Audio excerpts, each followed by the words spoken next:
Welcome to Sri சமையல். இன்னைக்கு இஞ்சி மிட்டாய் செய்ய போறேன். வாங்க எப்படி செய்யறதுன்னு பார்க்கலாம். 50 கிராம் இஞ்சியை தோல் எடுத்து வாஷ் பண்ணி கட் பண்ணி வச்சிருக்கேன். நம்ம ஜார்ல எடுத்துக்கலாம்.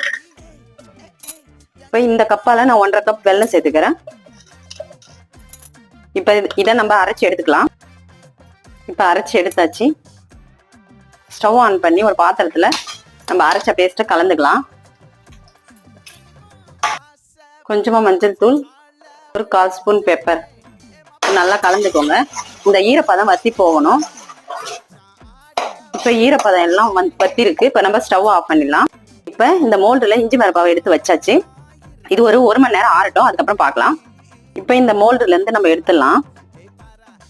பாருங்க, சூப்பரா இஞ்சி மிட்டாய் ரெடியா இருக்கு. அழகா வந்திருக்கு பாருங்க. சூப்பரா இப்ப இஞ்சி மிட்டாய் வந்திருக்கு பாருங்க. இந்த மாதிரி நீங்களும் உங்க வீட்டுல செஞ்சு பார்த்துட்டு எப்படி இருக்குன்னு கமெண்ட் பண்ணுங்க. இந்த வீடியோ பிடிச்சிருந்தா லைக் பண்ணுங்க, ஷேர் பண்ணுங்க, சப்ஸ்கிரைப் பண்ணுங்க.